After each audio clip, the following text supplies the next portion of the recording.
Good morning and a very warm welcome to one and all present here. Today's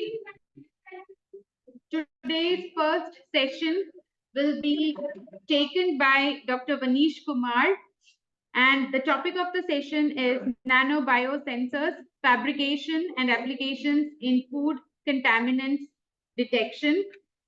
Dr. Vanish Kumar sir has already joined us. Welcome, sir.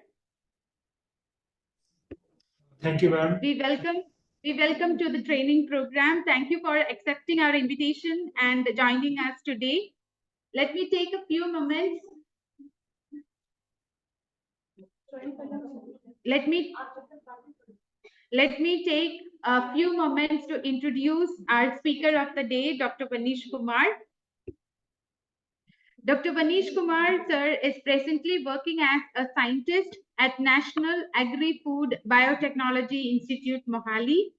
He has MTech degree, gold medalist in nanoscience and nanotechnology. He completed his PhD engineering from Academy of Scientific and Innovative Research, ACSIR, CSIO, Chandigarh, India, on development of advanced materials-based sensors for food adulterants and disease diagnosis. After completion of his PhD, he moved to Hanyang University, South Korea for postdoctoral research.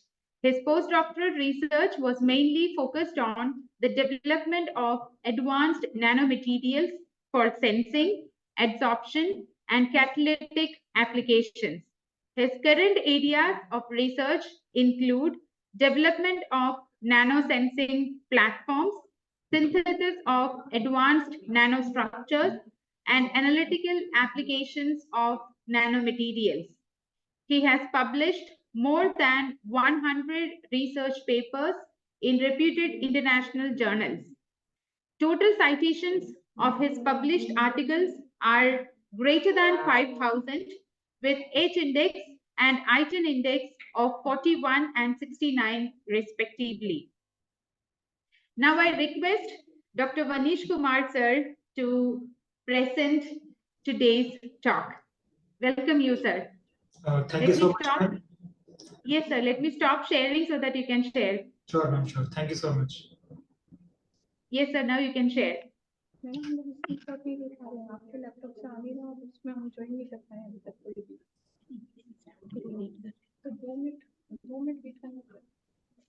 Hello. Hello. Yes. Hello. Am I audible? उससे लेना पड़ेगा ना, report में लगाने से समझो, उसको join करवाओ. Hello.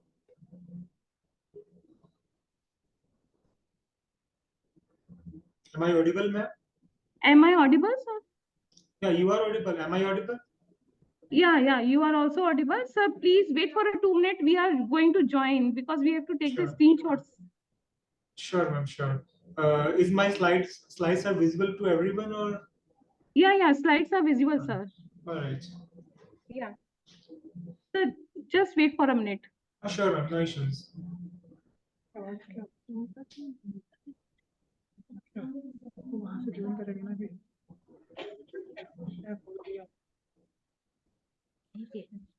मैं कह रही हूँ इनका स्क्रीन अगर इनका ये वाला स्क्रीन नीचे कुछ और शेयर किया रखा है, मेरा तो शेयर जो किया था तो बंद कर दिया. ये किसका? ये उनका है, तो उनका इधर भी नहीं आता. वहां से ज्वाइन करेंगे. वो तो उनका आना चाहिए.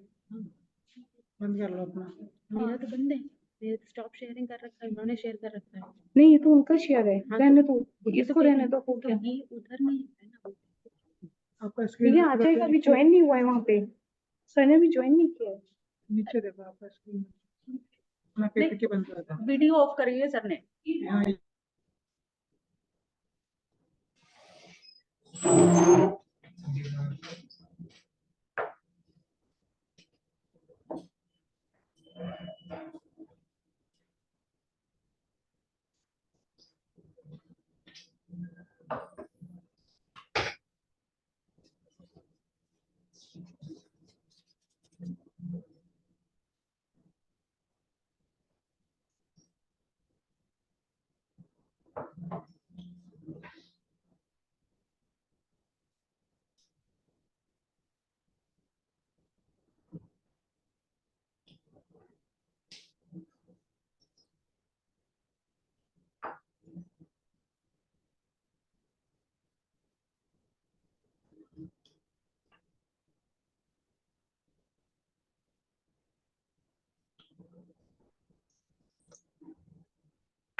Hello.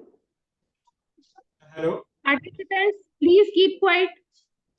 Lecture is about to begin. Vanish sir, Yeah, ma'am.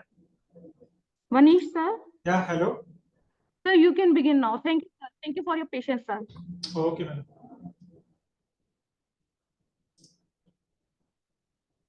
So, shall I start my presentation, ma'am?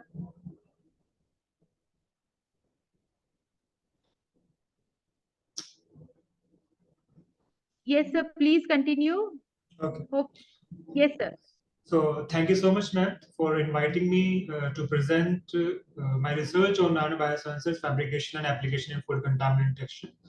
So, in this talk, I will discuss about the ways how we can fabricate nanobiosensors.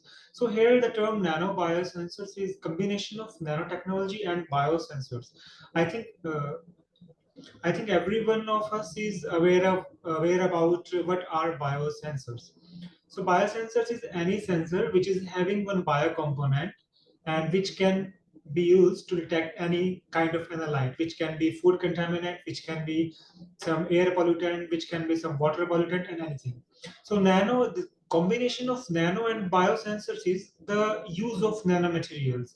So in case of nanobiosensors, the nanomaterial used is used as a transducer material. So transducer material is like which transfer the interaction or the information generated due to the interaction of recognition molecule and analyte to the sensing surface. So it's kind of intermediate or make it usually make an interface between the recognition molecule and the sensing surface. So I will tell you during the progression of lecture that what is the need of nanomaterial and what is the need of biosensors. Why we should move towards biosensors or nano biosensors. So let's start with the wait a minute. Let's start with the sensor. So I think every one of us is well aware about sensor. Sensor is anything or any device which can convert some sort of signals into readable or displayable signals. So let's suppose I have a sensor. Let's suppose a glucose sensor.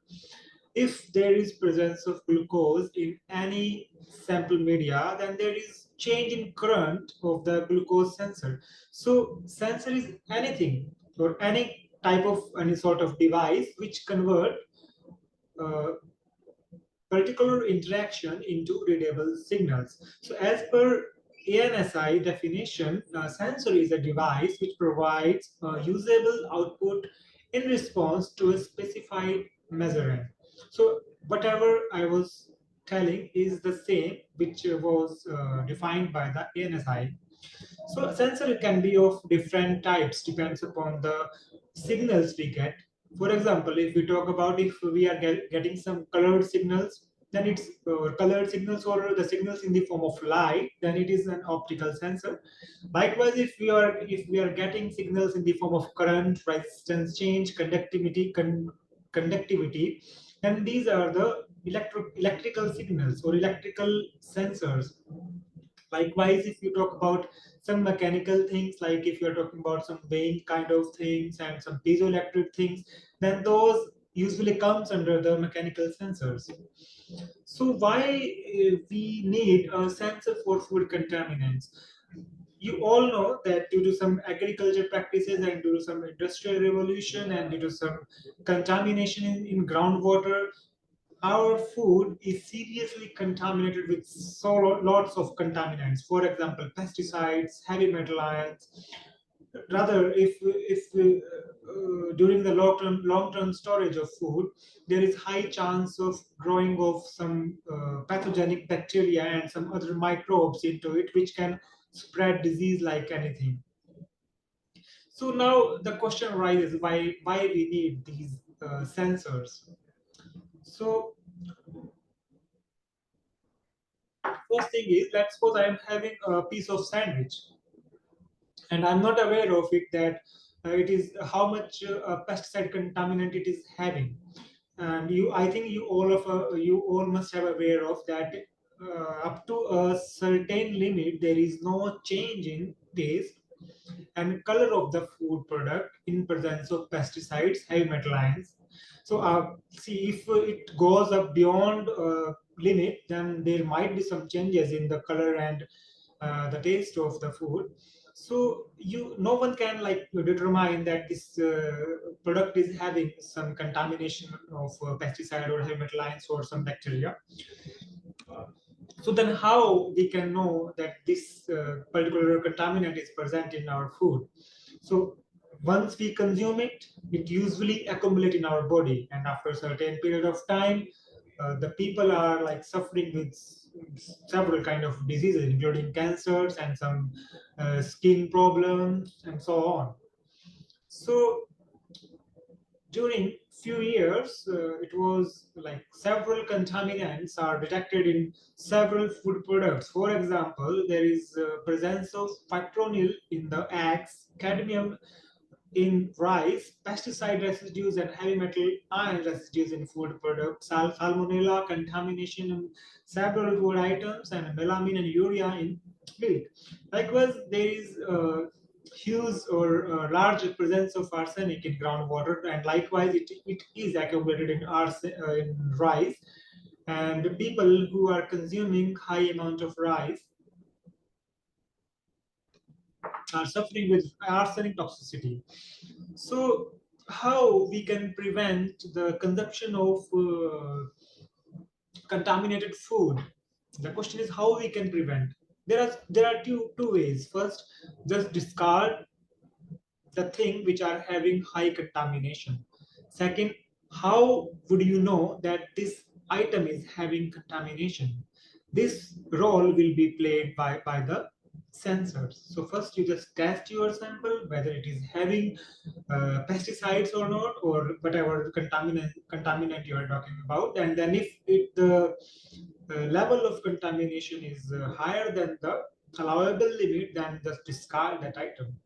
So now the question is it uh, available to a common person, the sensor prototype or sensor things? Yes, there is no availability of sensing devices for a common man. Second, is it cheaper enough to detect every item we are eating before consumption? No.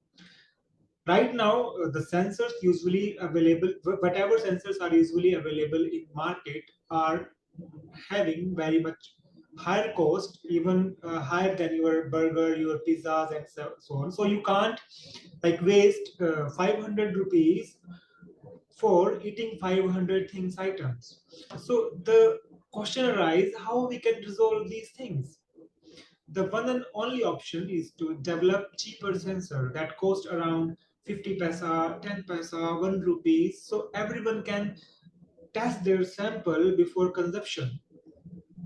So these are some other points, like here I gave the examples of different food contaminants. So the solution is to develop a quick.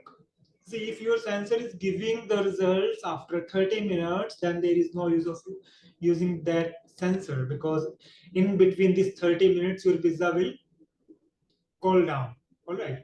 So there are a few examples like pesticides, antibiotics, pathogens, mycotoxins. There are a few examples of food contaminants. So the sensor should be quick, on-site, and cost-effective for the assessment of food contaminants.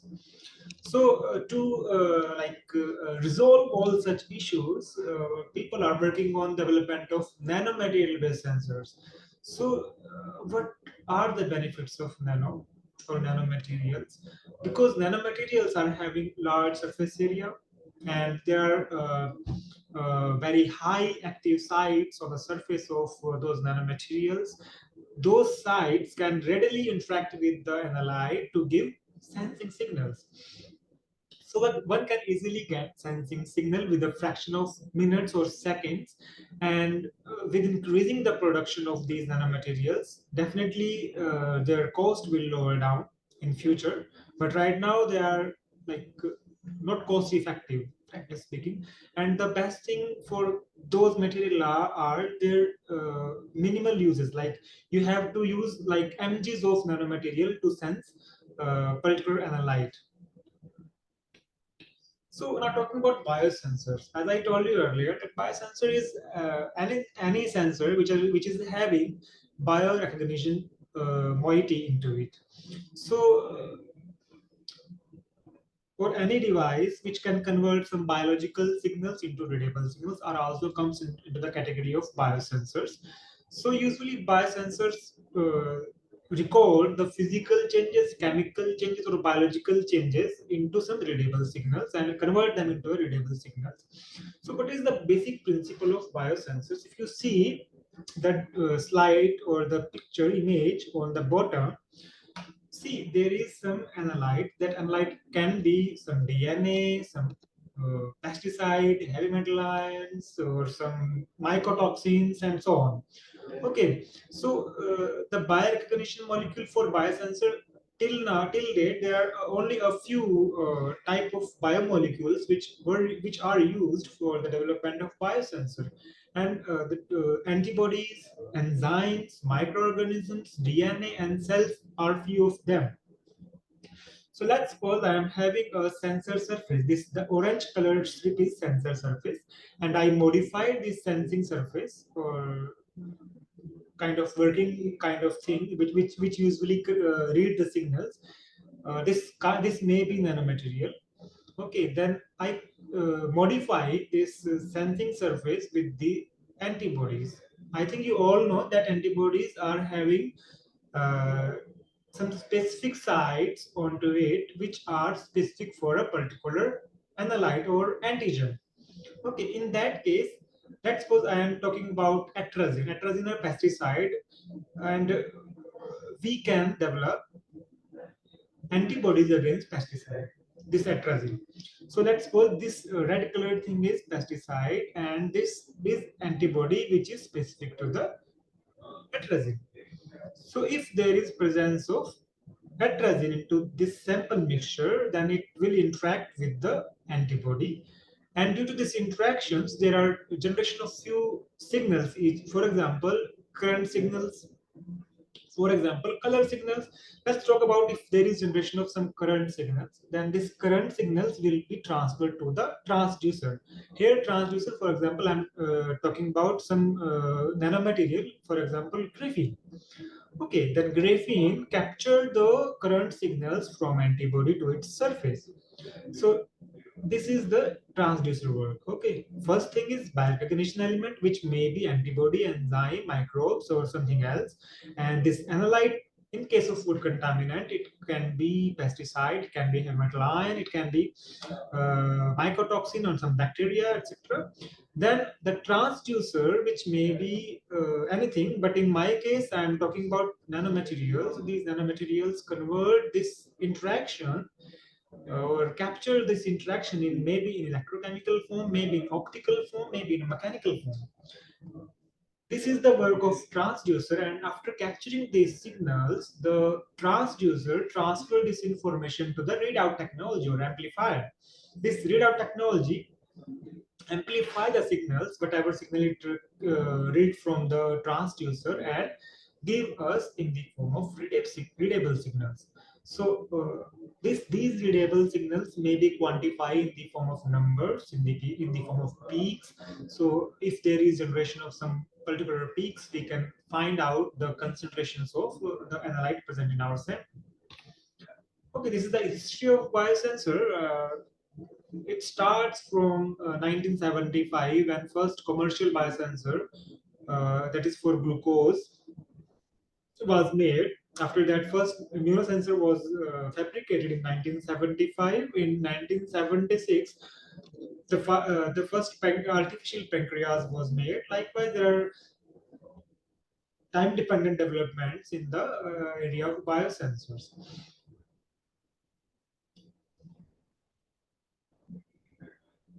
So after all these developments, nowadays people are working on nanomaterial-based biosensors. The nanomaterials usually explored for the biosensors are carbon nanotubes, graphene, gold nanoparticles, polymer nanostructures and some semiconductor nanostructures. So again, there are two components of biosensor. First is physical component, second is biological component. If you talk about biosensor, then again, I told you there should be a biological unit. Then only it will be counted as biosensor. So in case of physical component, this physical component is also true for the sensors. If you add bio in front of sensor as a prefix, then you should have some biological component. That's why I categorize it into two categories. First is physical and second is biological component. In case of physical component, the physical component is mainly made up of transducer and amplifier. Transducer, as I told you, it is kind of interface between the interacting surface and to the reading device, so or to the amplifier. So first, transducer took signal from the bio interaction, and that transferred this information to the amplifier, and amplifier amplifies the signals whatever it is getting from the transducer.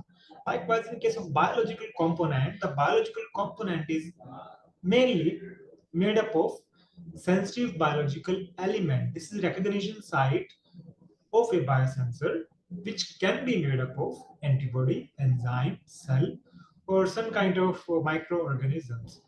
Likewise, in case of analyte, this could be biological or non-biological. If you're talking about microbes, let's suppose if I am sensing salmonella, then salmonella will be the analyte for my biosensor. Let's suppose if you are sensing pesticide, atrazine, then the analyte for my device will be atrazine or pesticide. So this could be biological or non-biological. If I'm sensing biomolecules, then it is biological component. If I'm sensing non-biological molecules, then it is a non-biological component. Okay, so here at the bottom of this slide, I gave some examples of analyte like protein, toxin, peptides, vitamins, sugars, metal ions, and so on. So let's talk about three components of biosensor. First component, as I told you, it's a biological element. This is usually responsible for generation of specific interactions with the analyte. That's what I have n number of analyte in my sample. How is it possible to identify a specific analyte into my sample?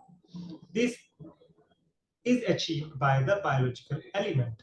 As we all know, the antibodies, the aptamers, the enzymes can interact a particular analyte or specific analyte with high selectivity. So if that analyte is present in your sample, then only the biomolecule or biological component will interact with the analyte. Otherwise, there is no interaction. So this is the most important component to achieve highly selective signals. Now there are two things. First thing is selectivity, or you can say specificity. Second is sensitivity. Selectivity is that if your biological component is selectively capturing the desired analyte, it is selectivity. Okay. Or giving the signals to selectively to a particular analyte. The second thing is sensitivity. After the interaction of an analyte with the biorecognition element, how sensitively the signals were produced, or how sensitively our biosensor is detecting the signals, the analyte. Okay, this is kind of concentration with respect the sensing signal with respect to the concentration of analyte. The sensitivity, in case of sensitivity, the major part is played by the transducer. It's kind of interface between the detector and the biological element. So in our case, we usually modify this transducer with the biorecognition element. Okay, the third component is detector.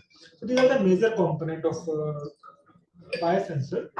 So detector usually receive the signals from the transducer and convert those signals into some readable form.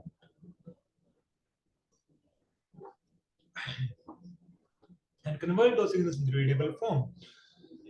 So these sensors use in majority of the current era sensors, they are having storage capacity too. So if they sense the signals, then they can store it in some particular place, and you can just uh, check the signals. And there are some cloud-based things also going on these days.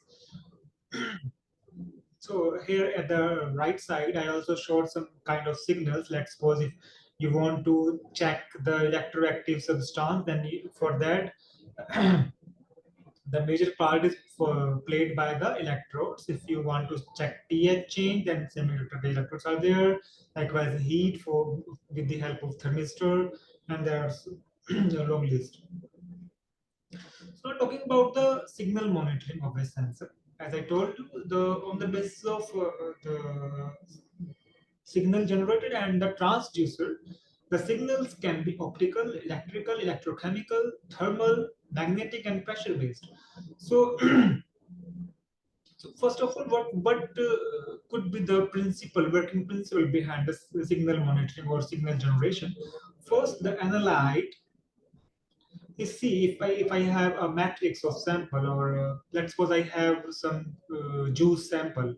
Okay, I want to check the presence of let's suppose salmonella bacteria into it. So I took a drop of that juice and put that juice onto sensing surface. So here we are talking about like, okay, we add it and it will sense. No, this is not the actual working principle. First, we add that drop, and all the things, whatever present in that sample, will go to the sensing surface. So there will be diffusion of analyte from top to bottom or to the biosensor surface. And after diffusion of that analyte to the biosensor surface, it specifically and efficiently interact with the biological component. Let's suppose if I am having antibody, then the salmonella will be acted as antigen for that particular antibody, and that salmonella will diffuse from the top of that drop to the bottom of that drop and interact with the antibody antigen recognition site of that particular antibody. So after that interaction occurs, there are some changes in electrical signals or some optical signals or whatever the signals are. Let's suppose I'm talking about electrical signals. If the interaction between the analyte and the antibody do some change in the current of the transducer surface, transducer surface usually capture those changes and transfer those changes to the detector surface. So after all those things, the detector will give the signals that this is the signals, and this and depending upon the intensity of the signals, one can easily quantify the levels of contaminant in their foods. So next thing is types of biosensors. So biosensors can be classified on the basis of like what kind of transducer you are using and what kind of bioreceptor you are using. As I already told you that on the basis of biorecognition element, we can classify the biosensor type. Let's suppose if the sensor is made up of enzyme and some nanomaterial, then it is enzymatic biosensor.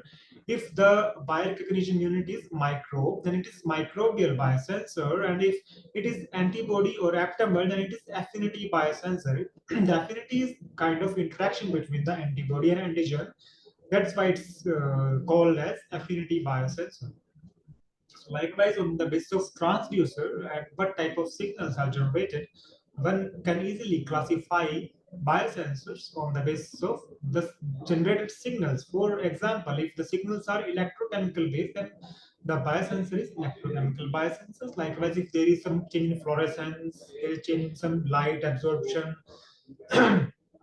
then these are optical biosensors. Likewise, if there is some acoustic or piezoelectrical changes, then it is acoustic or piezoelectric biosensor. Now, what are the advantages and applications of these biosensors? The first thing, as I told you, the interactions are highly specific, then the sensors will also be highly specific. So there is very low or nominal chances of false positive and false negative results. Usually, the biosensors or biorecognition molecule linearly interact with the analyte. So if you increase the concentration, the response will also increase. If you decrease the concentration of the analyte, the response will also decrease. It is linear. Like if there is no linearity, then you can't like quantify signals very easily, and you have to put so much of equations to quantify the signals if there is no linearity. Yes, if the sensor is showing linear response, then you don't need to do anything. You just measure the signals and tell this is the quantity of final contaminant your sample is having. Second thing is, if you are using biomolecules, and these are kind of biocompatible things, and you can, if you want to discard the sensing probe, then there is no issue regarding the environmental impacts. Second thing is, if the signals are generated very easily and facilely and like quickly, then it is very easy to use. And after a slight formal training, anyone can use these type of sensors. The best part of this is it requires very low volume of the sample. Just a drop of sample is sufficient to analyze a whole range of analytes. It's a rapid and accurate.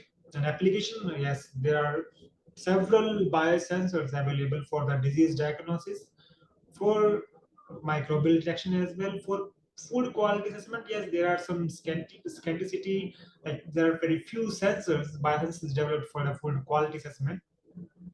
At the market scale, at your own research scale, there are several such kind of sensors are available. One can easily use them to detect chemicals and some warfare agents like TND, etc. So let's start with some examples of biosensors. Here I am giving the example of glucose sensor. What is happening in that glucose sensor? I think you all must have seen the glucose sensing strip.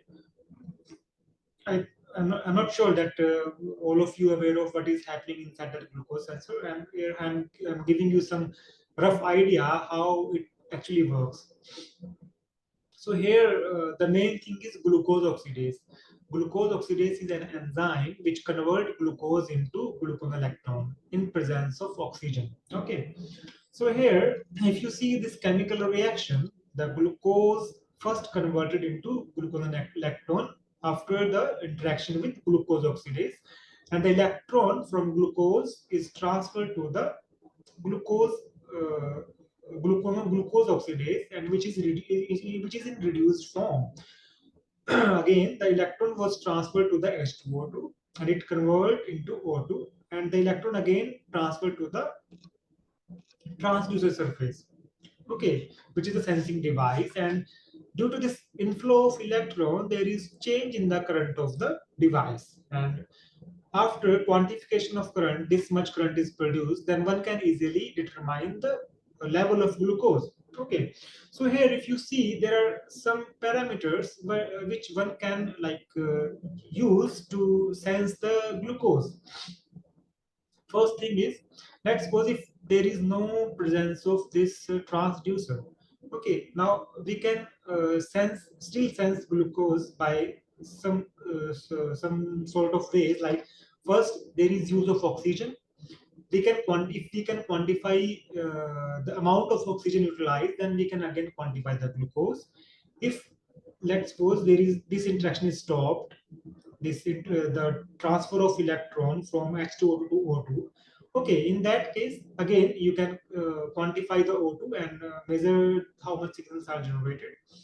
So the main thing is how you can measure the generated signals. Signals are generated everywhere, and if you can quantify those signals, you can use them for measurement of any type of things or analytes. So this is a common kind of thing for enzymatic biosensors. For especially for this sensor, there are like if it could be like the generated electron could be directly transferred from here, first reaction to the transducer surface, and it is very fantabulous sensor. But here, first the electrons was transferred from glucose to glucose oxidase, then H2O2. So this is a chain of reaction. So if something happens in between, let's suppose if H2O2 is not sufficient or O2 is not sufficient to generate sensing signals, then this sensor can give false positive or negative results. So this is kind of a slight drawback of enzymatic biosensor. In general, enzymatic biosensors need a chain of reaction to complete the sensing process. So that's why some researchers are shifted to immunosensors. In case of immunosensor, earlier it was only known for the diagnosis of diseases, but nowadays several sensors have been fabricated. Immunosensors are fabricated for the food contaminants also. So in that case, usually the antibodies are grown by keeping any food contaminant as antigen. Let's suppose if we talk about some, uh, let's suppose heavy metal ions, if we are talking about uh, cadmium. So first, the cadmium is usually injected into the mice, and then there are generation of some specific antibodies which might be monoclonal or polyclonal, depending upon the purification strategy or the cells we utilize. So once the antibodies are generated, then these are purified from the serum and then used as a biorecognition element for the sensing device. So after attachment of this antibody, if you see on the top side of the surface, so it interacts with the analyte, and the interface is usually made up of anything like nanomaterial or something else, and then this is a whole material is made up of this is all these things, the three layers represent the translucent surface. So once there is the interaction occurs, there are generation of some signals which usually determined by the sensing device. Now what are the problems of immunosensors? The production of antibody is very costlier, especially the purification part. Once it is generated into the animal, then we have to extract serum or blood from the animal, and then after that we have to purify it by several techniques, and it make it very costlier in comparison to enzyme. So this is again the structure of antibody. If you see, there are some ends of antibodies, which is NS2, it is having NS2 functionalization, and also we usually call it NN also, and the C and which is having COH group, and in this is kind of hinge region which is having disulfide bonds. Here it's also disulfide bond. So it is basically made up of variable region and constant region. This constant region is this also known as the fragment of crystallization, and this is the topmost thing is for antigen recognition kind of things, and it is used in general. It is made up of heavy chain and light chain. So why I showed this structure? I'm just showing this structure to tell you that here are the things which we can explore them for binding onto a particular surface. For example, it is having COH group. We can explore this COH group to bind it on a particular surface. Likewise, we are also having an NH2 group. We can also explore this NH2 group to bind it on a particular surface. Then this disulfide bond, we can also explore these functionalizations to bind this antibody onto a particular surface. So after immobilization of this antibody on a particular surface, it usually give us a biosensing probe. So what is the benefit of conjugation of these structures on a translucent surface?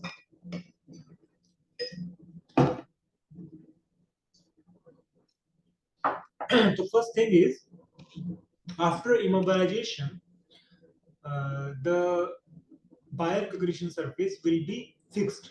So if there is any interaction between the antibody and analyte, then it directly transfers to the transducer material. Otherwise, if it is freely flowing anywhere, then you can't monitor the changing signals. Second thing is stability. If you put antibody into a solution in free form, it is highly susceptible for the degradation.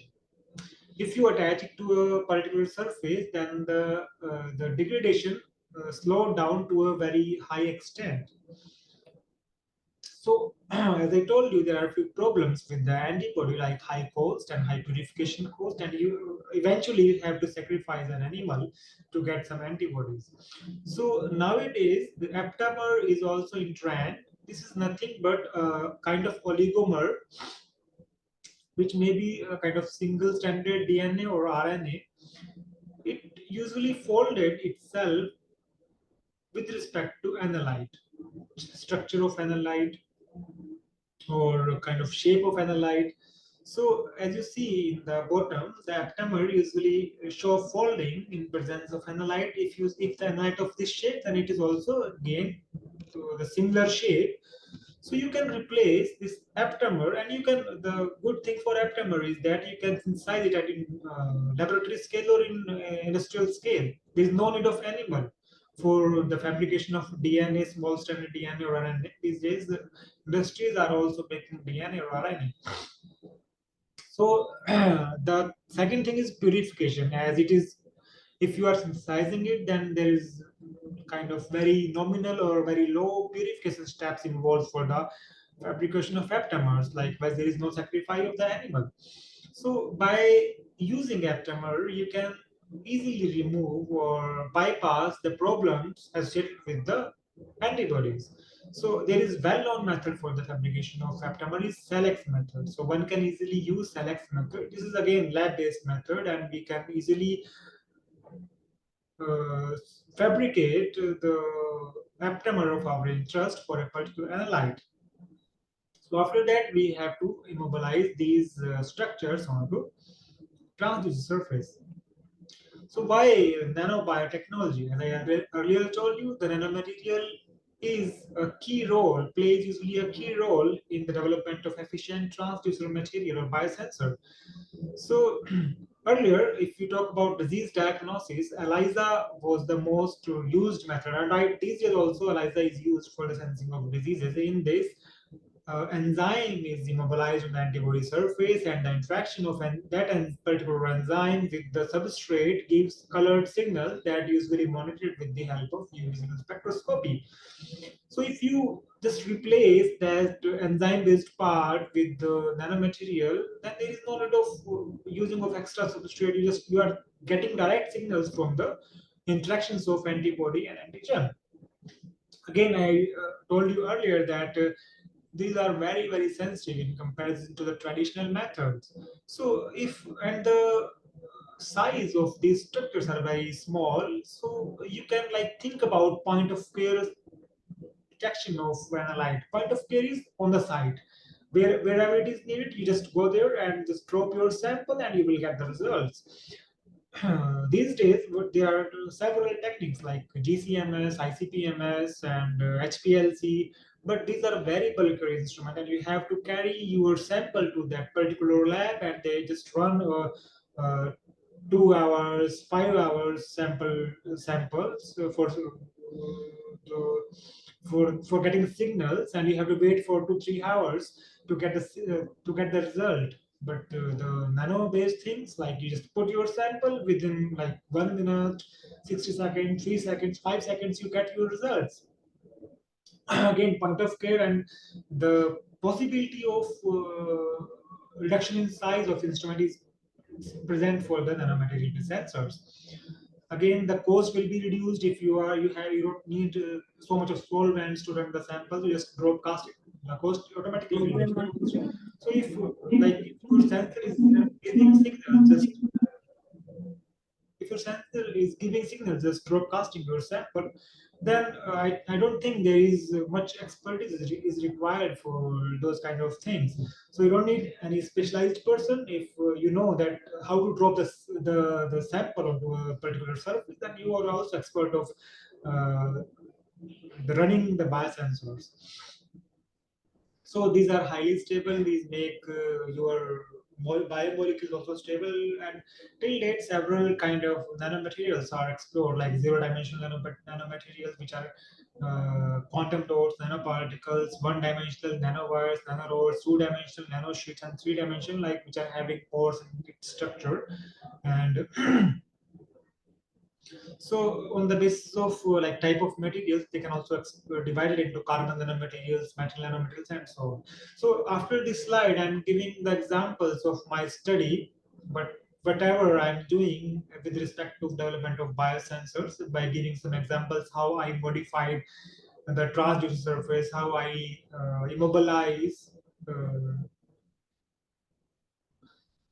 So no, this okay. Now I'm just giving the steps to fabricate nanomaterials based biosensor. Then I will go with my own work. Okay. So these are the steps. First, you have to develop antibodies, enzymes, or aptamer, whatever bioinformation element you want to explore for your biosensing device. First, you have to develop that particular bioinformation element. Let's suppose, let's start example with enzyme. If you want to uh, make a enzymatic biosensor, then first you have to develop enzyme, particular enzyme. If the enzyme is known, you can procure it from the market. If you know the how to generate this enzyme in animal body or somewhere else, you can generate it by yourself. After that, we have to conjugate this enzyme onto surface of nanomaterial. Let's suppose I have to immobilize this enzyme onto gold nanoparticle surface. Then you have to use a particular chemistry which can easily immobilize this biomolecule onto the surface of gold nanoparticle.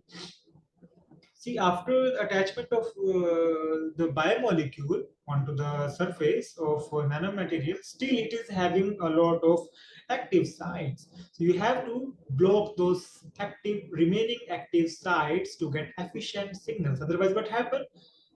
uh, Whenever you add the analyte, it will go to the remaining active sites and generate some signals, which might be false negative or false positive signals. Okay, so after blocking all the remaining site, your sensor is ready for your sensing probe is ready to develop a biosensor. Now you have to look what kind of signals your sensor is giving, your sensing probe is giving. Just attach such kind of assembly. Let's suppose if your sensor is giving some spectroscopic signals. If you are talking about some sorry, if you're talking about some spectroscopic signals, then you have to have assembly which can excite these your sensing probe and detect the absorbance of your sensing probe. After that, you will get the signals in the form of spectra, and you can easily quantify the level of analyte into your sample. The next thing is sensing of analyte. That's it. After the fabrication of your sensing device, you have to just add analyte into the sensor, and you will get the result. So now the question is how to bioconjugate on nanomaterial. Okay, how you can conjugate your molecule of interest onto nanomaterial. So there are two ways available to attach those structure onto your nanomaterial surface. First is adsorption and second is chemical conjugation. Okay, now talking about adsorption, it's a simple mixture. If you just add your biorecognition element with the nanomaterial, just keep it for a few time, whatever is the optimized time for the particular interaction. We usually keep it overnight. So after that, you will get the bioconjugated nanomaterial. Okay, talking about when it was first used in 1916. In that work, the enzyme was attached on aluminum hydroxide. Okay, so this is a kind of one of the easiest method to immobilize biomolecule onto nanomaterial surface. All right. So there are a few examples I gave below in which the nanomaterial surface was modified with some kind of biomolecules like enzymes, antibodies. Like in case of CNTs here, the anti-atrazine. Anti-atrazine is antibody is specific for the atrazine. Atrazine is pesticide. Okay, it was just they just incubated anti-atrazine with CNT, and after that, after incubation of like 12 hours, they got the the bioconjugate of CNT and anti-atrazine. All right. So this is the easiest method which we can explore for the formation of bioconjugate. But what is the problem with this method? As I told you, this is a simple adsorption. Okay, so the adsorption is not very strong method or strong conjugation between the nanomaterial and the biomolecule. So if there is some pH change, if there is some temperature change, there is high possibility of removal of that particular biomolecule from the surface of nanomaterial. So for that, this is like broadly used by the researchers, but for that particular conjugation, you have to be very careful regarding the temperature and pH change. So if you are not playing with the environmental conditions of the sensing probe, then it's okay to use adsorption based strategy because it is very cheaper, or not cheap, cheaper also, and easier also. Okay. So in few researches, protein A was also used. First, the nanomaterial was usually modified with protein A. And what is the beauty of protein A? Protein A is having some specific interaction with the Fc region of the antibody. As I told you earlier, that the antibody is made up of two regions, FAB and FC region. FC region is lower part and FAB region is upper part, where in FAB region, the antigen usually interacts with the antibody, and in FC region, this is kind of stable part, and there is no interaction with the antigen in FC region. So if you are immobilizing antibody via FC region, then the best part is your antigen interaction part is free to interact with the antigen. Okay. So by exploring this, one can easily orient antibody on the surface of nanoparticles. So now next is covalent attachment of antibodies. And I told you that if you are using adsorption-based strategy, then there are high possibility of detachment of biomolecule from the surface of nanomaterial by varying the environmental conditions. So if you have to use like harsh environmental condition, like you have to vary the pH, you have to vary the temperature, or if you are monitoring the industrial effluents. Okay. So in that case, you have some stable conjugation between the nanomaterial and the biomolecule. If you want the stable conjugation, you have to attach your biomolecule with the help of covalent bond. Okay. So I'm sure that you all are aware of what are covalent bonds. So I'm not going in detail of that. Okay. So but second point of this covalent conjugation, and this is very stronger in comparison to adsorption. So we can easily reuse such kind of things because there is no detachment of antibodies or no detachment of biomolecule from the surface of the transducer. So just use your sensing probe, rinse it, and detach the analyte and reuse it. So there is high chances of repeatability or regenerability of the sensor. So the most common linker, I also use this linker for like my several studies, is EDC NHS. EDC NHS are the most common. Apart from that, people are also working on glutathione, epoxylysine, epoxythiol. I'm just giving some glimpse of how EDC NHS is used. So EDC and still now several some nanomaterials like CNTs, graphene, polymers, and some metal structures have been used for EDC and coupling of antibodies or other devices, other biomolecules. So what actually EDC NHS need? EDC NHS need two groups, COH and NH2.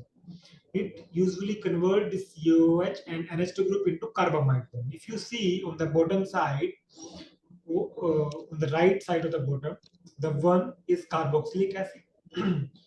First, the carboxylic, if there is some presence of carboxylic acid, then EDC usually interact with carboxylic acid and convert it into orthoacylurea. Okay, orthoacyl isourea. This is an unstable intermediate, and immediately after contact with primary amines, I showed you a slide where there are two ends of antibody, amine end and carboxylic end, C end and N end. And likewise, if you talk about enzymes and proteins and like biomolecule, almost every biomolecule is having these bonds like COH and NH2. So you can easily modify any biomolecule and attach it on the surface of nanomaterial. So if it come into contact with primary amine, it readily convert into amide bond. If you see there is formation of CONH bond, this is highly stable bond, amide bond. Okay, but what is the problem with ADC? If let's suppose there is chances that few primary amines will come in contact with COH or this unstable intermediate after a few seconds.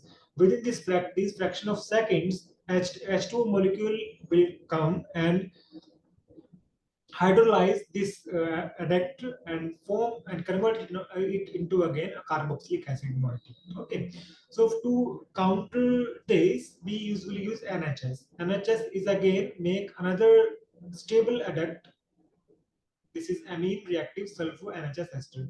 This will not interact with water, and this will only interact with the primary amines. If there is presence of primary amine, it will convert it into this amide bond, and one can easily get the conjugated biomolecule. All right. So if let's suppose my nanomaterial is not having either of the group, like COH or NS2, let's suppose it is having COH group. See, if you talk about antibodies, it is having NS2 and as well as carboxylic, and I'm showing you the slide of if you talk about antibodies. This one. If you see the bottom is COH, NS2 is here at the antigen determining site. So if you want to attach this antibody to the surface, which one is favored? I think if someone asks me, I will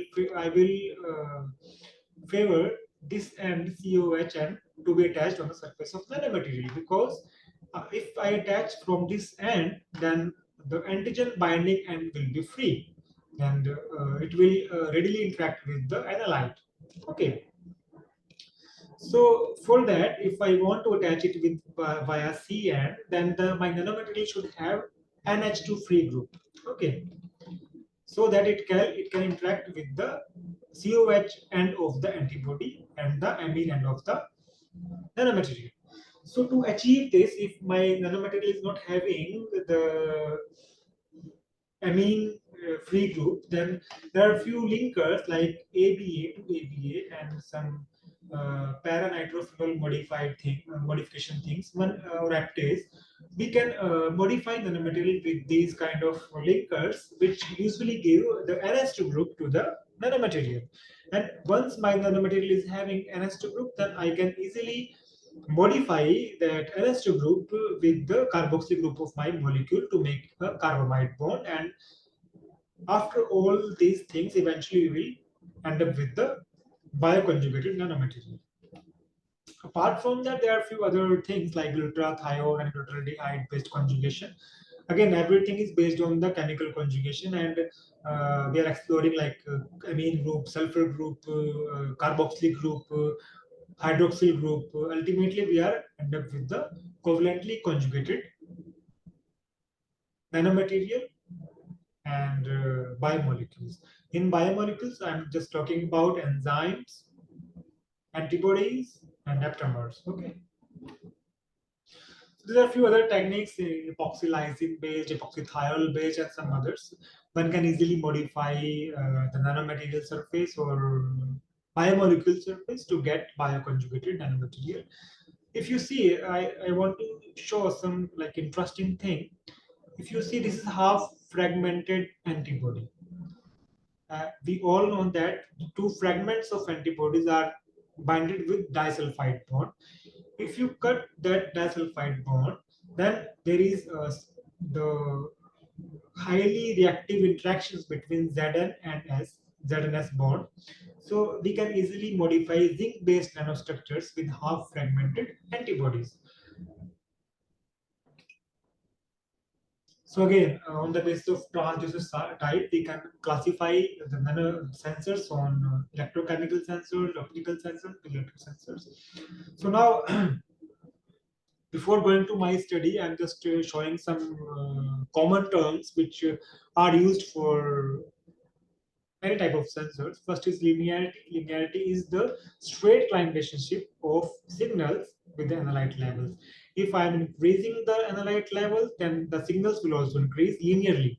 There is no non-linearity. Okay, so we usually test our sensor for a particular range of concentration of analyte, and we at the end we will tell that this my sensor is very good for this type of range of analyte. If you add any of concentration of this particular range, it will give linear signals. Likewise, sensitivity is the value of electrode response or sensor response per substrate concentration. After adding per substrate concentration, how the signal of my sensor is changing is the sensitivity of the sensor. Likewise, selectivity is the ability of sensor as how well it discriminate the response from the adjacent input. All right. The response time, it is the time taken by a sensor to achieve 90% of the highest signal, okay, of the response. Detection limit is the lowest quantity the sensor can detect. It is a detection limit of that particular sensor. It actually it is a very complex thing, and it is usually based on the sensitivity of sensing probe and the instrument. So now talking about the sensors we developed in our lab. I'm just talking about in this slide for the urea sensor we developed. In this case, we explored 3 or 4 types of nanomaterials, including graphene, polyaniline composite, polyaniline, graphene nanodiamond composite to achieve highly sensitive signals. Here, if you see, there is interaction of urease with urea in presence of water. It converts urea into ammonium ions and carbonate ions, that's CO3 negative. Okay. First, what I did, we did modify the nanomaterial. First we talk about graphene with the urease enzyme. As you see, in case of antibody, if we immobilize it from the carboxylic end, it is benefited. Okay, but in case of urea, you have n number of interaction sites. You can either modify urease with via amine group, via carboxylic group. It's your wish. There is no change in the activity of urease. Okay, here we first we functionalize graphene with carboxylic groups, then attach urease via amine group through EDC NHS linkages.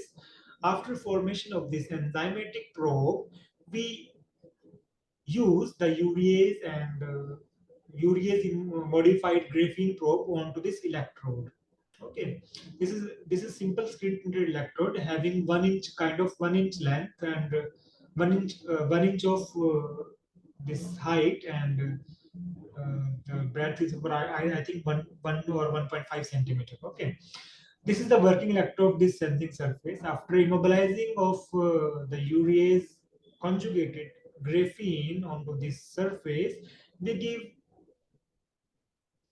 voltage signals to the to this sensing device. After giving a particular voltage, there are after interaction of urea with urease, there is generation of these ions, and upon giving the voltage, there are some charge on graphene which actually interacts with these ions, and beautifully, this interaction between the ions with graphene surface will usually give rise to current at 0 volt. So there are lots of phenomena which are actually acting behind generation of this 0 volt current. And after this interaction, here you see, ideally this should be 0 because there is no chance of generation of current at 0 volt. But due to these interactions, the negative is from the graphene and positive from this ammonium ion. Due to this interaction, it actually resists the current flow, which actually give rise to the current at 0 volt. All right. So after that, we measured the current at 0 volt and found that this is linear with the concentration of urea. And we plot a linear graph for 0.1 to 0.9 mg per ml of urea. Okay. and make this linear curve.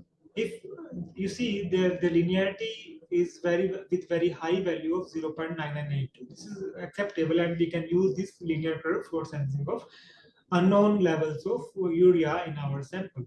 Okay, then we use this sensor for transmission of urea into milk samples and some water samples also.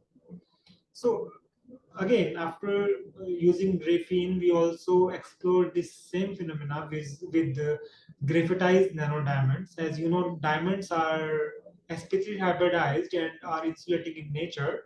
Then we first convert the outer surface of these nanodiamonds into graphitized nanodiamonds by giving high temperature treatment, and then there is intercalation of these nanodiamonds in between the graphene sheets and use this for sensing of urea.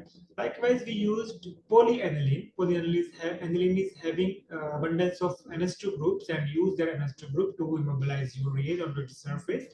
Again, we modify this polyaniline with the graphitized nanodiamonds and then use it for the sensing of urea. And on the basis of sensing these signals, we found this sensitivity for the developed sensor. For polyaniline based sensor, we got 8.4 microampere per millimole per centimeter square sensitivity. Likewise, the highest sensitivity was found for graphitized nanodiamond modified graphene nanoplatelets or graphene, which gave us the signals of 48.42 microampere per millimole per centimeter square.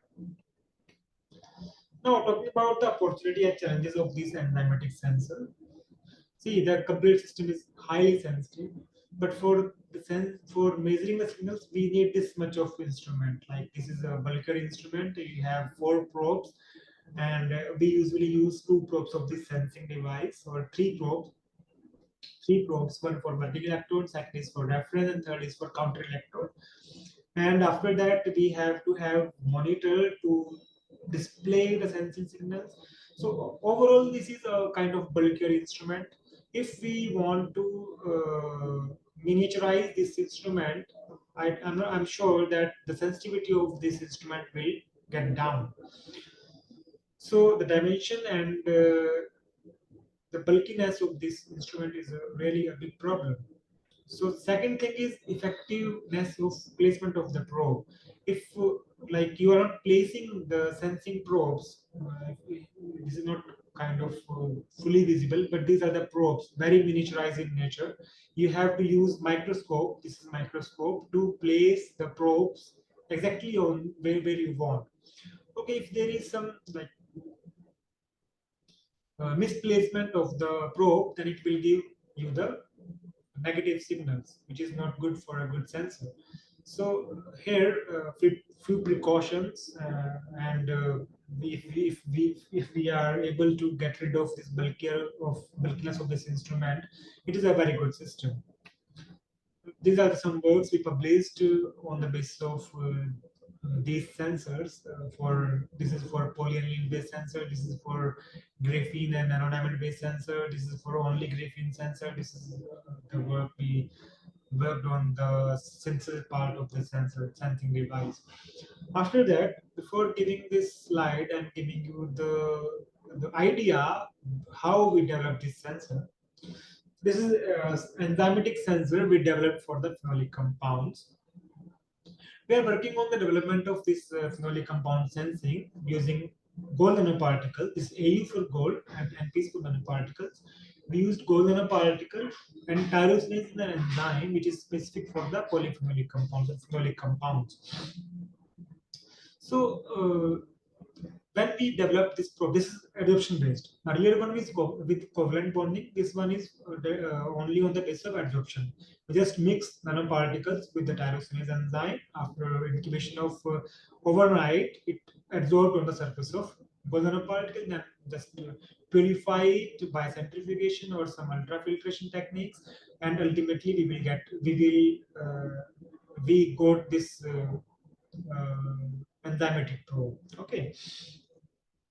So during this experiment, after the addition of phenolic compound, the absorption of the compounds, the phenolic, this is the absorption of nanoparticle. Okay, nanoparticle probe. Okay, instead of decreasing the absorption, in our case, the absorption is increasing. Okay, the absorption of nanoparticle is increasing. Ideally, in ideal scenario, it should decrease with increase in the phenolic compounds, but now in our case, it is decreasing. Then we are like, we thought a lot, what is the process going behind it? Then we found out that the tyrosine is having copper into it.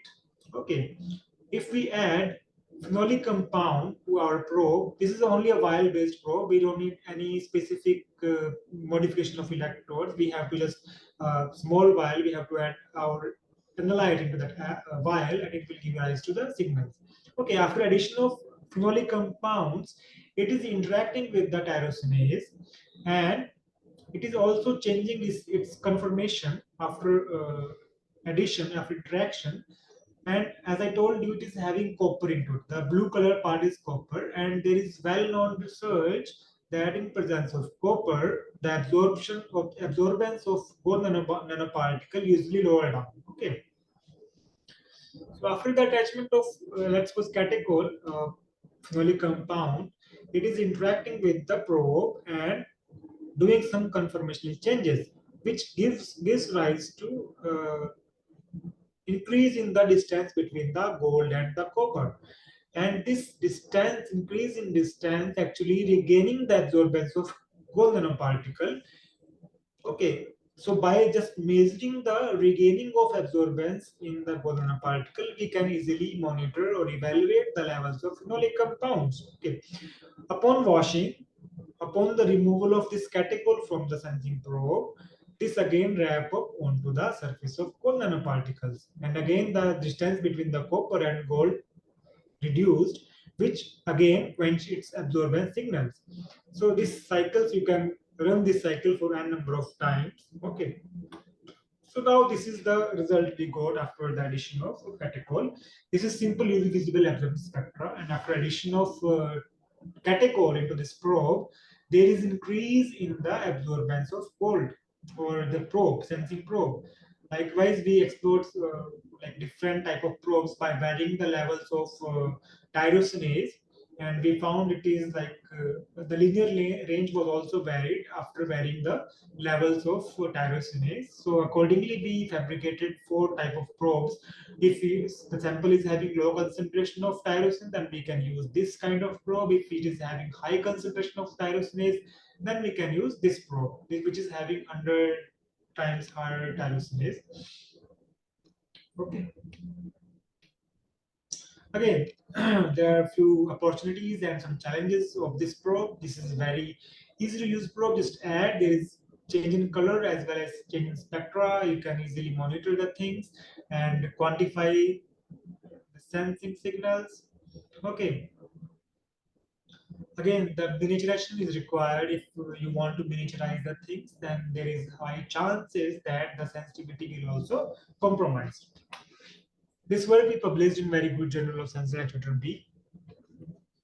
Now talking about the immunosensor, electrochemical immunosensor, as I told you that we have to modify the electrode surface with either with nanoparticle or some biomolecule. In that case, we first immobilize gold nanoparticle with anti-atrazine monoclonal antibody. This is the covalent approach we invented by ourselves. First, we modify the gold surface. This is the working electrode of this screen printed electrode.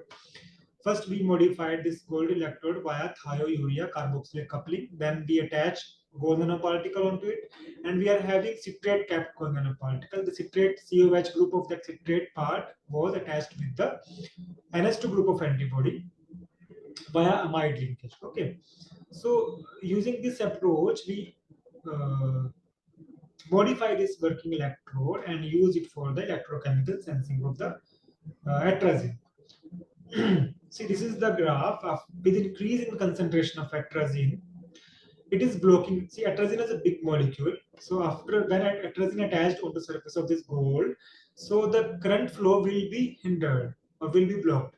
So due to the blockage in the current flow, there is decrease in the current signal of the electrode. With increase in, like if you go with 30 microgram per liter of the atrazine, it decrease the current level to very minimal level.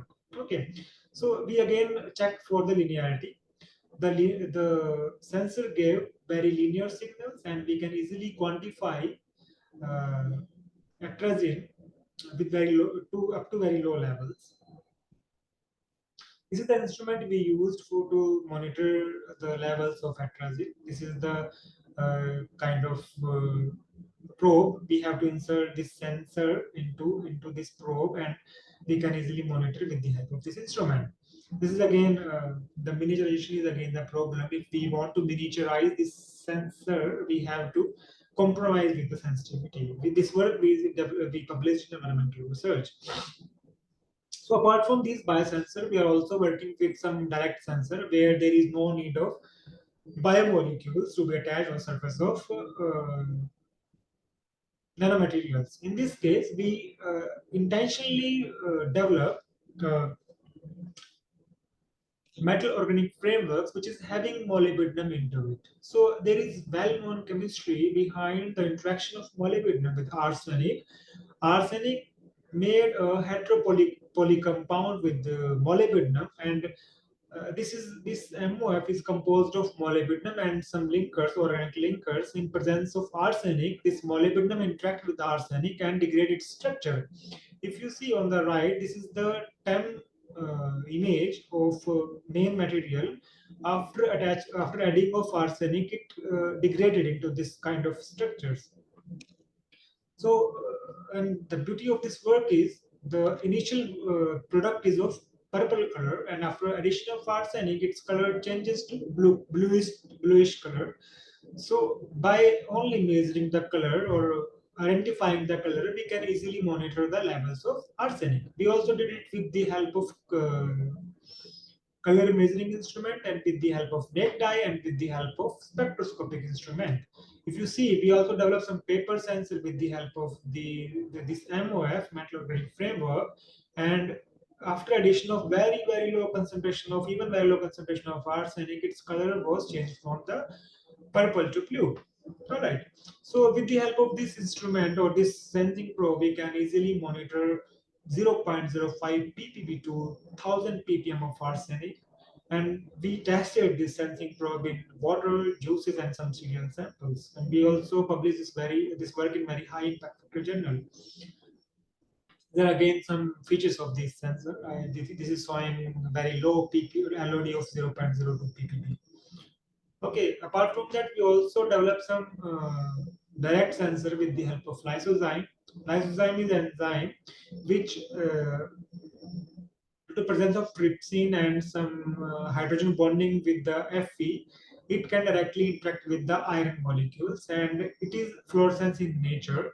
And we can easily, the iron, in presence of iron, its fluorescence usually quench to a nominal level. After addition of iron, we can easily monitor the change in the fluorescence to quantify the levels of iron.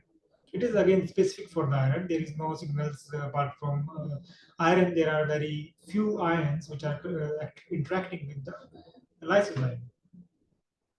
So likewise, we also developed some nanoparticles, chemically modified nanoparticles, which interact with some specific metal ions.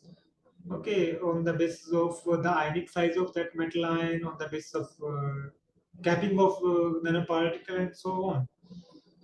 These are some publications which we published from the earlier work I showed you on the basis of lysozyme and on the basis of nanoparticle.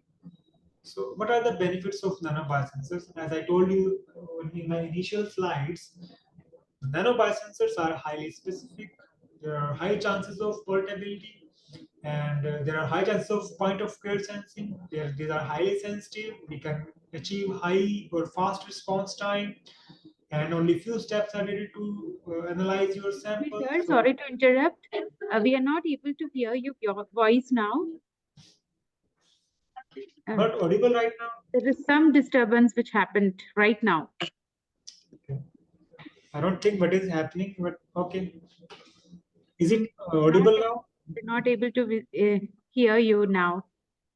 Not now, okay.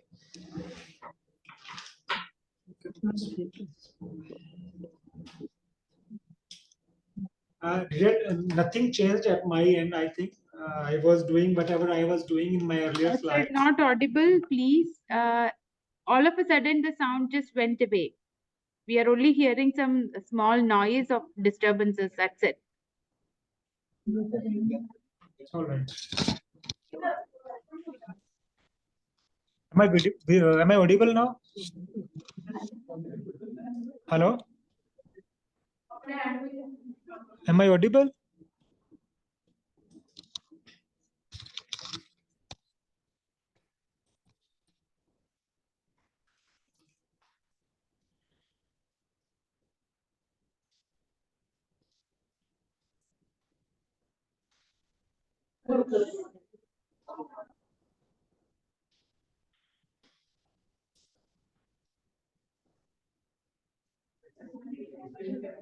Hello? Yes, sir. Hello. Now audible? I'm audible? Sir, I cannot hear you again. We can hear only you. We can see only you. No voice is coming from your end. It is showing very good signals at All my of a sudden, end. sir, it just went. Till now, we could hear as well as listen to you and see you very clearly. Just a few minutes ago, only this happened.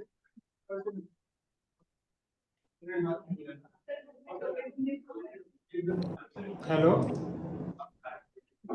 Sir, I am only able to see your face, lips moving. That's all. Now is it okay now? Actually, I shifted to headphones and it is.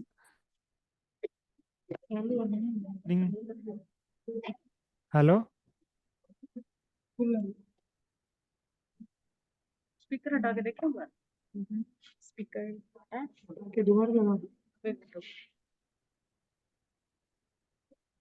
Hello. Hello? Hello. Hello. Hello? Yes, sir. Is it audible now? Hello, sir. Can you speak again? Yeah, hello, hello. Is it audible? Yeah, sir. Now it's working. Okay, I think, yeah, there must be something at your end, I think. I Actually, think so, sir. now actually I am shifting my microphone of this headphone and I also have microphone in my webcam.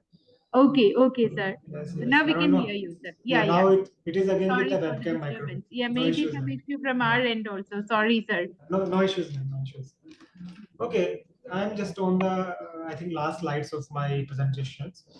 So yeah, I'm talking about the benefits of.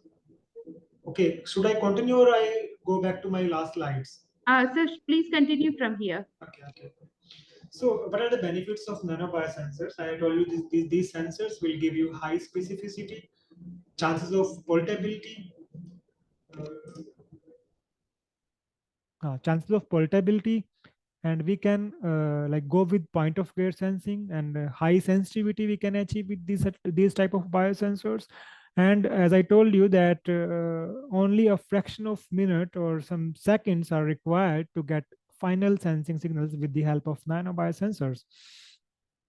And the usually in general signals are produced just drop casting your samples, and any layman can operate these type of sensors. And if it is in miniaturized form, if you want a bulkier instrument, then again you have to have some expertise onto that sensing device or the working instrument. Okay, so usually what I showed you are the direct sensor. There are no mediator required in those sensors. There's the biorecognition element is required, transducer is required, and just drop cast your sample. It will directly interact with the sample and give you the sensing signals. Okay, so if the probe is tightly bound or the biomolecule is tightly bound with the nanomaterial, we can easily reuse those probes for multiple cycles of sensing. Okay, so yeah, so there are some challenges too, which we maybe in future after 10 or 15 years we will uh, sort out these challenges. First is cost and stability of biomolecule, and especially if you talk about antibodies and some enzymes, these are very costlier. If you go to buy them from the market, you have to spend a big money to buy those biomolecules, and this is the prime challenge for especially for antibodies, because for antibodies we have to sacrifice the animal, and there are lots of purification processes. After that you will get monoclonal or like polyclonal antibodies. Like monoclonal is much higher in cost in comparison to polyclonal. So although these days people are also working on some plant based antibodies, or some artificial antibodies also. There are some MIPs also. This is molecular imprinted polymers, which are also like behaving like antibodies. And so aptamer are also introduced for replacing antibodies, but it is also having some its own limitations, which maybe in future which will be sorted out soon. So in especially in case of electrochemical sensors, the signals are usually produced due to blockade of current. Okay, so we have to be like very specific, or if there is generation of some current after interaction of biomolecule with the analyte, that it would be better to give some non-error free signals. Otherwise uh, some bigger molecules, sticky molecules, may also generate such type of signals. Although we also did it in our lab, we didn't get such kind of false negative or false positive signals. But yes, there is possibility that if you use complex sample, there may be possibility that it will give rise to some negative or positive results, the false positive and false negative results. So there are one more suggestion, that right now we are just focusing single analyte at a time. Maybe in future we can develop some array of sensors which can be used for the sensing of multiple analyte on a single time. Like you have to drop some sample onto the on the sensing surface. It will give you a range of analytes, that this is also having some pesticide, this is also having some microbe, this is also having some heavy metal ions, so that analysis can be done on a single run. Okay, so there are some also some issues with the currently used nanomaterials. We can explore some more other nanostructures and their composites for development of highly sensitive and selective sensor for food contaminants. Okay, so these are my few work which was highlighted by Government of India, and was interviewed in some government platforms like DST and PIB. I was interviewed by Rajya Sabha TV for my work on arsenic sensor, and it was also published in several leading research papers or articles. This is my team. I forgot to like change the names. This is my old team, and few new uh, students joined me, and a few left me.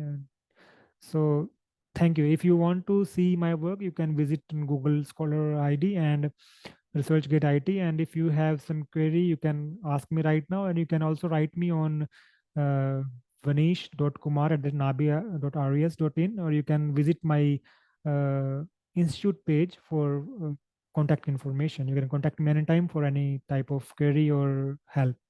Now, if anyone of you is having question, you can ask me. Thank you.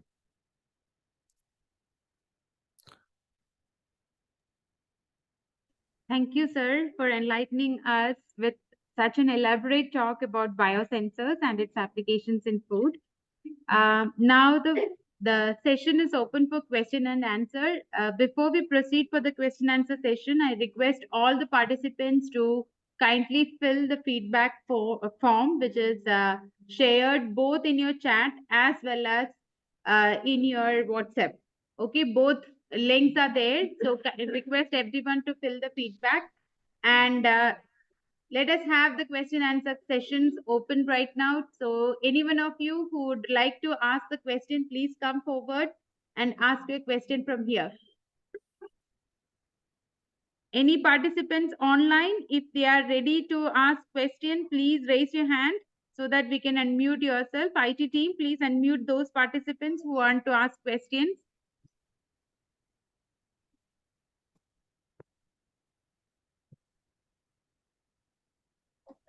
Done.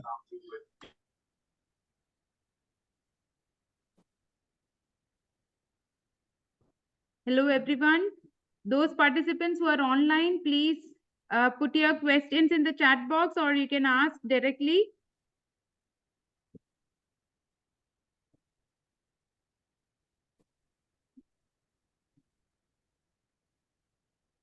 It seems like no one online would like to ask questions. What about people offline? Anyone offline would like to? मैंने कहा था पूछना है questions. It seems that either I am very clear to everyone, or it is very hard to, like, it was very difficult for me to convey my message to the audience as no one is asking the question. Either I am very clear or इसको हटाई दो. ये वाला. Speaker is not audible. सुनाई नहीं दे Just a second, sir. There is some issue with the speaker. We are just connecting it again.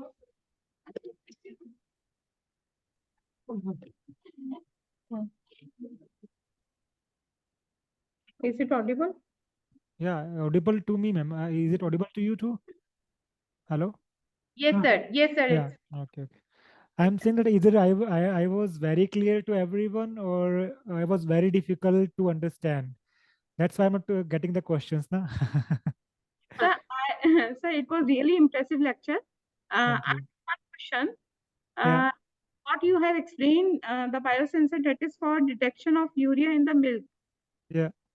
But nowadays, COA is also adulterated with the urea. Yes. Yes. Yes. Decided for the COA because in the festival season, it is. Yeah. The work I showed you, it was a bit old, but yes, we have to extract urea from the poha, like in liquid form. It should be in liquid form. Then we can sense it in poha also. Not poha, sir, COA. Mawa. Okay. Okay. Okay. Khoa. All right. All right. Yes. Yes. We have to make it in liquid form. If it is in liquid form, yes, you can detect it. Yes. No issues. Okay. And what is the cost of this biosensor? For this, we actually didn't estimate the cost of this urea based sensor because it is kind of like old work. But yes, if you go with the full kind of like screen printed electrode, including the working electrode modification, including, it will cost you around 200 to 300 per sensor. But Okay. it is reusable. You can reuse it multiple times for multiple times. Okay. Okay. Yes. Yes. Easily means it is cost wise effective technique. If it is easily available, we can detect the adulteration in the milk sample as well as in the COA sample, Coa which sample. Yes. are highly adulterated with the urea samples. Yes. Yes. Yes. Yes. So it is very good work, sir. I am Yeah. really Thank you, ma'am. thank you, sir. Thank you for enlightening us. Thank you so much, ma'am.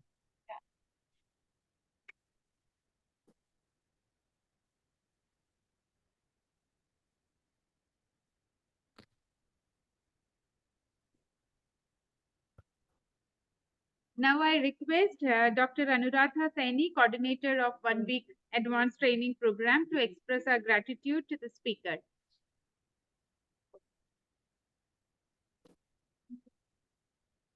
Hello, sir. Am I audible? Yeah, you're audible, Radha. Thank you, sir, for this wonderful lecture on nano Thank you. biosensor Thank you. and application in food contaminant detection.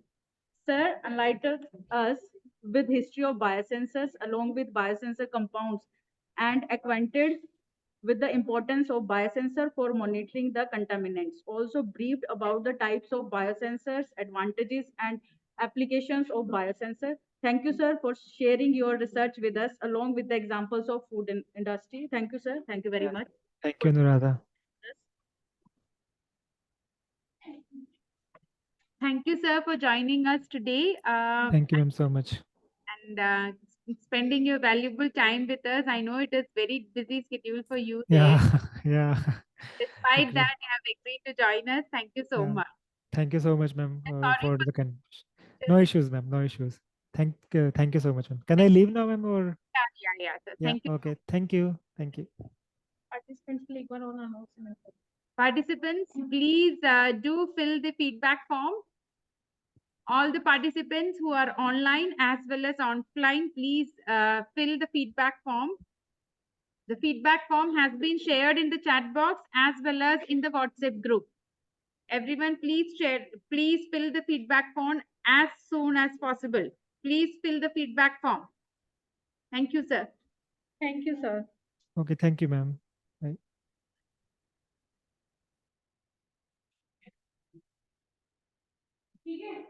Tomorrow we will start the session at 10 a.m. So everyone, please join exactly at 10 a.m. tomorrow. And the link for tomorrow remains the same. And all the 5 days, it will be the same link. Those who are online, please join through the same link for the next 5 days. Thank you everyone for joining us. Wishing you all a very good day.